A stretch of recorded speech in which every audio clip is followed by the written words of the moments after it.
Oke kawan, jangan lupa like, comment, and subscribe. Baik, yang pertama tadi saya sudah sampaikan akan menyampaikan tentang pelaksanaan kegiatan HL melalui pembuatan model usaha pelestarian sumber daya alam atau UPSA. Lanjut, Mas Faisal. Dalam pelaksanaan UPSA ini, Bapak Ibu, jadi acuan yang akan kita gunakan adalah Permen LHK nomor 23/2021 tentang pelaksanaan HL, kemudian surat edaran Dirjen Pedas HL nomor SE 6 Pedas HL Set Dasar 1 tahun 2019 tentang pelaksanaan kegiatan LHL melalui model UPSA. Serta ini ada beberapa petunjuk teknis dan pedoman yang disusun oleh Direktorat Konservasi Tanah, Direktorat yang pada saat ini zamannya RRL kalau nggak salah, tahun 96, 92, dan 87. Yang pertama saya ingin menyampaikan tentang pengertian UPSA.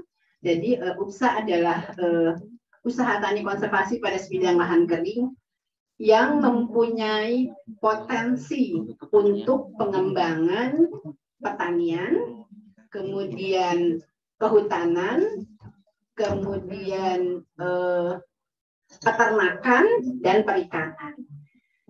Luasnya minimal 5 hektar dan memadukan pola usaha tani produktif dengan input teknik-teknik konservasi tanah dan air secara vegetatif dan sikloteknis. Antara lain pembuatan teras, saluran pembuangan air, dan intensifikasi usaha tani yang memperhatikan kemampuan dan kesesuaian lahan. Lanjut. Bapak Ibu, ruang lingkup kegiatan UPSA ini adalah penentuan lokasi, penyusunan rancangan, pelaksanaan, pemantauan dan evaluasi, dan terakhir ada pelaporan dan serah terima kegiatan.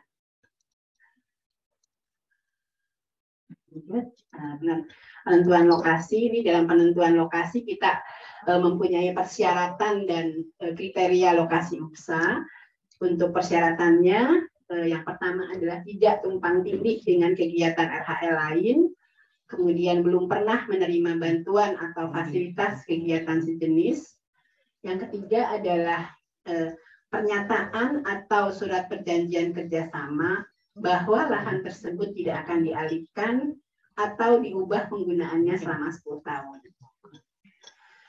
Untuk lokasinya, apabila lokasinya yang kita pilih berada di dalam kawasan hutan, ini diprioritaskan adalah lokasi yang mempunyai izin perhutanan sosial, dan untuk lokasi di luar kawasan hutan ini bisa lahan milik masyarakat atau pemerintah daerah, atau merupakan lahan terlantar atau HGU yang sudah tidak dimanfaatkan lagi.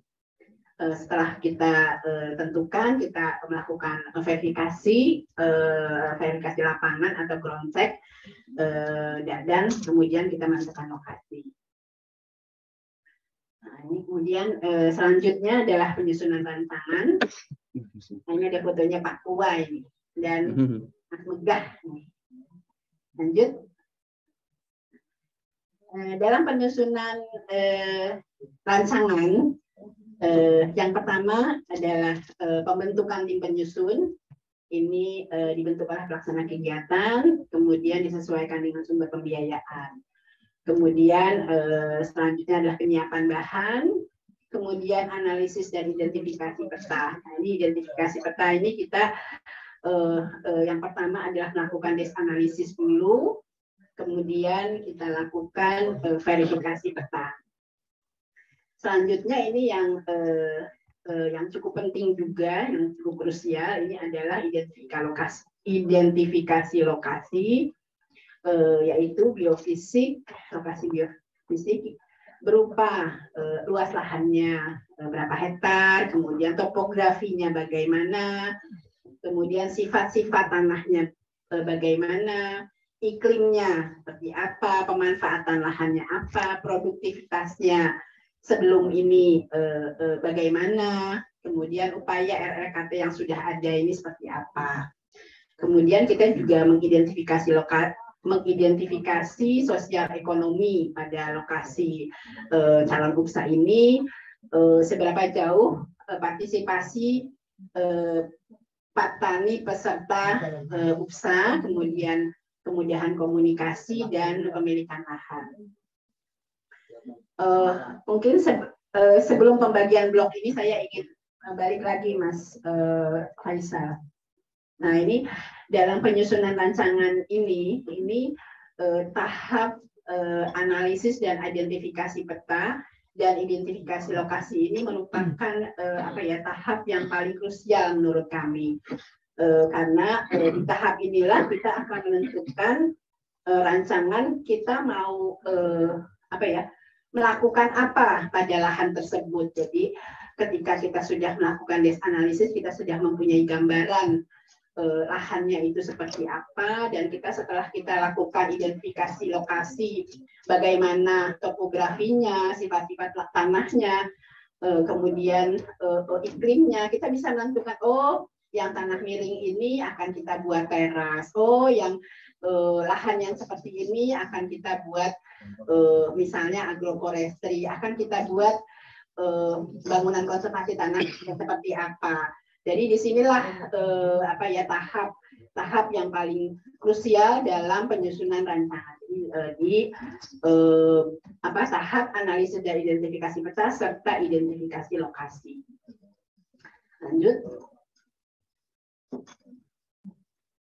Ini tahap selanjutnya adalah pembagian blok. Jadi salah satu ciri dalam kegiatan pembangunan UPSA ini adalah pembagian blok, di mana di blok yang utama itu adalah lokasi UPSA-nya sendiri, dan di sekitar blok UPSA itu sendiri ada areal dampaknya. Jadi pembagian blok ini disesuaikan dengan kondisi lapang dan keadaan masyarakat. Jadi nanti kita akan uraikan ada tiga pola alternatif pembagian blok. Selanjutnya kita lakukan pengolahan data. Jadi setelah kita membuat rancangan sesuai dengan identifikasi peta maupun kondisi geofisik dan sosep yang tadi, kita membuat rancangan, kemudian kita menghitung kebutuhan bahan dan upah, kemudian menentukan kegiatan vegetatif bangunan KTA-nya seperti apa, kemudian kita membuat peta. Langkah selanjutnya, peta ini kita buat dengan skala minimal 1:500 dan merupakan peta UPSA dan peta areal dampak. Selanjutnya, pada tahap akhir penyusunan rancangan ini kita membuat naskah rencana kegiatan. Jadi naskah rencana kegiatan ini memuat informasi minimal adalah lokasi kegiatan, kemudian peta situasi dan lokasi, gambar pola kegiatan vegetatif dan sipil teknis, papan nama, rincian kebutuhan bahan dan tenaga, rincian program biaya, rincian tata waktu, dan lembar pengesahan. Nah ini tadi yang saya lanjut, Mas Faisal. Nah ini tadi seperti saya sampaikan bahwa salah satu ciri dari pembangunan UPSA ini ada areal dampak yang kita harapkan bisa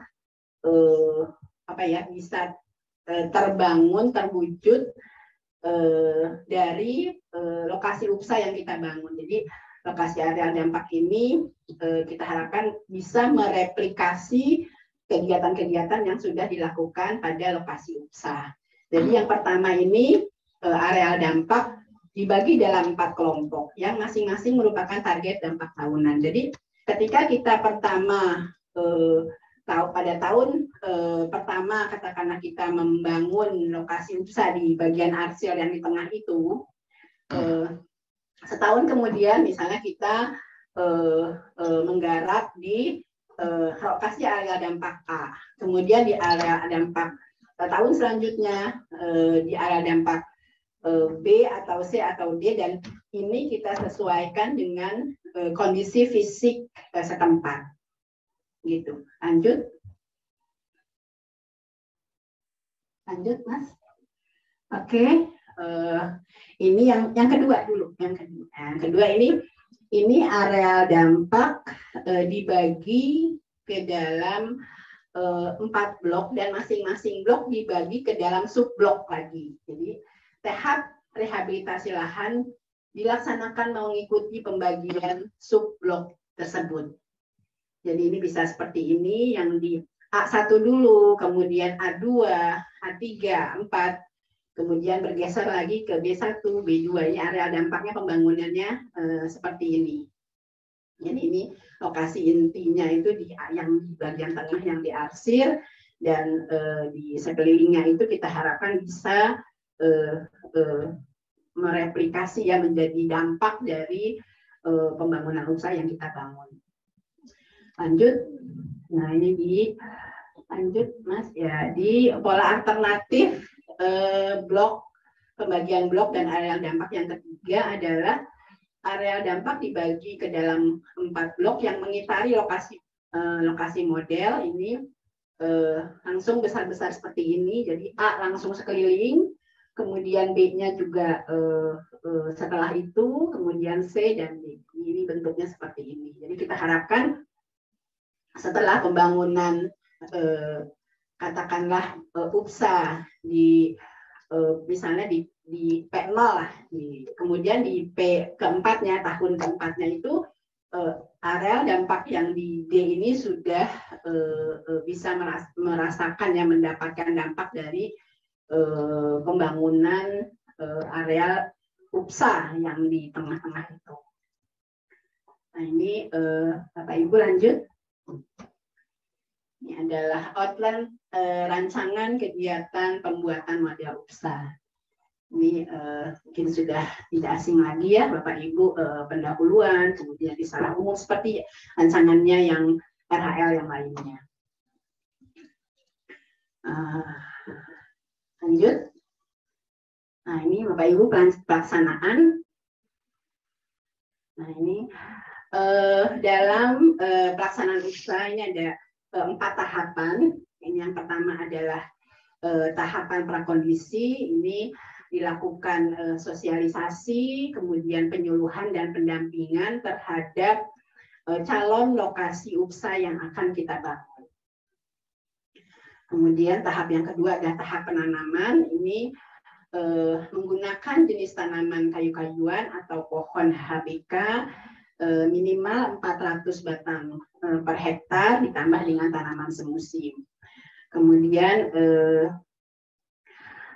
tahapan dan tata cara penanaman mengikuti ketentuan yang berlaku, dan selanjutnya tahap yang ketiga adalah penerapan teknik konservasi tanah. Nah, disinilah kita membuat bangunan KTA yang memang diperlukan sesuai dengan kondisi setempat. Ini juga mengikuti ketentuan yang berlaku. Mungkin yang terakhir adalah Permen LHK nomor 23 ya, 23 tahun 2021. Dan yang terakhir adalah tata pemeliharaan. Ini pemeliharaan tanaman dan bangun KTA dilakukan pada tahun berjalan, kemudian P1 dan P2, dan yang terakhir adalah tahap dilakukan sampai serah terima. Lanjut, ini adalah Bapak Ibu, ini gambar-gambar UPSA ini yang sudah dilakukan teman-teman di daerah. Ini kalau nggak salah ini di tempatnya Bu Rohimah ini, Pemali Jeratun. Nah ini pemantauan dan evaluasi ini terakhir ini Bu Mary sebelum 2 minggu yang lalu kalau nggak salah ini ke lokasinya UPSA Pak Umar ini di Lombok. Lanjut Bapak Ibu, nah ini pemantauan dan evaluasi ini dilakukan untuk memantau kemajuan pelaksanaan kegiatan UPSA sesuai dengan rancangan yang telah ditetapkan, ikuti penyusunan rancangan dan seterusnya. Kemudian ada evaluasi output dan ada evaluasi outcome. Lanjut. Nah ini salah satu contoh ini. Lokasi UPSA yang sudah dilakukan geotagging oleh timnya Bu Mary bersama jajaran dari BPDAS HL Dodokan Moyosari. Di sini kita lihat ini tanaman-tanamannya ini yang di di titik-titik merah. Kemudian ada juga kegiatan teras ini yang di sebelah kanan. Dan yang di sebelah kanan bawah ini penanamannya. Lanjut. Tahap selanjutnya adalah tahap pelaporan dan serah terima. Ini laporan disampaikan kepada Kepala UPT oleh Kepala UPT kepada Dirjen Direktur Rehabilitasi Hutan yang memuat antara lain progres kegiatan, hambatan, permasalahan, dan upaya tindak lanjut. Laporan, kemudian kami juga sudah menyampaikan surat kepada BPDAS ini tertanggal 21 Juli 2022 tentang laporan kegiatan RHL UPSA. Sebagian besar sudah menyampaikan kepada kami, namun ada 1-2 BPDAS yang belum menyampaikan. Jadi pada surat tersebut kami meminta laporan UPSA yang dilengkapi dengan dokumentasi, foto hasil kegiatan vegetatif dan sipil teknis yang telah di-link dengan file SHP lokasi RHL UPSA. Dan tahap yang terakhir adalah serah terima hasil kegiatan UPSA dilakukan melalui mekanisme peraturan yang berlaku. Lanjut, nah ini Bapak Ibu, ini adalah peta sebaran UPSA. Ini pembangunan UPSA dimulai di tahun 2020. Ini ada beberapa UPT yang melaksanakan kegiatan model UPSA ini. Dan 2021 dan 2022. Nah, Bapak Ibu ini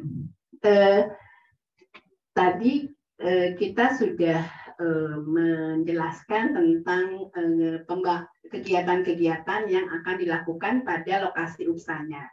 Nah ini saya sampaikan kegiatan pada area dampak. Jadi yang tadi gambar yang tadi diarsir di tengah-tengah itu merupakan lokasi UPSA-nya dan yang di sekitarnya adalah lokasi area dampak. Nah ini kegiatan apa saja sih yang akan dilakukan pada area dampak tersebut. Nah ini saya sampaikan ini salah satunya adalah kegiatan penyuluhan, kemudian penyiapan bibit, kemudian bantuan sarana produksi dan permodalan, dan yang terakhir adalah kegiatan untuk pengolahan dan pemasaran hasil. Namun demikian, ini perlu saya sampaikan bahwa kegiatan pada area dampak ini tergantung dari ketersediaan anggaran. Jadi yang utamanya kita membangun di lokasi UPSA-nya itu sendiri, dan apabila ada ketersediaan dana pada tahun berikutnya baru juga dilakukan kegiatan pada area dampak ini sehingga kita bisa mencapai target dan tujuan bahwa membangun UPSA itu diharapkan ada dampak yang bisa dirasakan di area yang sekitarnya. Nah ini Bapak Ibu, ini dokumentasi kegiatan UPSA ini di BPDAS Agam Kuantan, ini Ibu Kepala Balai Ibu Nursidah ini semangat di lapangan. Di lokasinya ini kita lihat ada pembangunan terasnya, kemudian ini apa ya, semacam galiplah kali ya ini ya. Kemudian penanamannya di sebelah kanan. Lanjut. Ini BPDAS Solo ini kegiatan-kegiatan BPDAS Solo ini di UPSA-nya Pak Ratman ini bagus. Lanjut, ini di jajarannya Pak Kunto ini di bukan Pemali Jeratun Gurohima. Di sini ada pertanaman sayur di sebelah kiri, namun juga di sela-selanya ada tanaman pohon ini, tanaman mangga mungkin ya. Bagus ini juga, ini agroforestry mungkin ya. Lanjut. Nah ini di tempatnya Pak Umar, ini di BPDAS Jodokan Moyosari ini yang baru ditinjau oleh Bu Mary. Ini UPSA-nya cukup bagus. Kemudian di Mahakam Berau, ini di Bu Rintang. Lanjut, cukup bagus juga ini. Lanjut ini di Tondano, UPSA-nya Pak Markus, ini sebelah kiri ini terlihat terasnya. Di sebelah kanannya ada pertanamannya, ini ada papanamannya sebelah kanan. Mungkin ini apa? Bubuknya mungkin ya sebelah kanan ini. Lanjut. Nah ini di Ake Malamo. Ake Malamo ya, tempatnya Bu Asik ya. Ini bagus nih, pertanamannya bagus. Nah, lanjut. Nah ini di BPDAS HL Membramo ini di Pak Mahendra ini. Wah, bagus nih, ada tanamannya ini. Kemudian ini mungkin akan membangun teras-teras kulit ini mungkin ya yang di tengah ya. Nah di sampingnya ini tanamannya juga sudah kelihatan. Ya. Pak Mahendra, bagus Pak Mahendra. Nah, mungkin demikian Bapak Ibu yang ingin saya sampaikan terkait dengan pembangunan kegiatan. Sebenarnya ada satu slide rencana pembangunan usaha di 2021. Namun mungkin mohon di 2023 nanti rencananya ada rencana pembangunan usaha mungkin, tapi nanti akan disampaikan oleh Pak Kasubdit Reboisasi saja sekalian dengan kegiatan-kegiatan yang lain mungkin PHL yang di dalam kawasan hutan. Mungkin demikian yang bisa saya sampaikan pada kesempatan ini. Lebih kurangnya saya mohon maaf. Terima kasih atas perhatiannya. Assalamualaikum warahmatullahi wabarakatuh. Saya kembalikan kepada Mas Muna.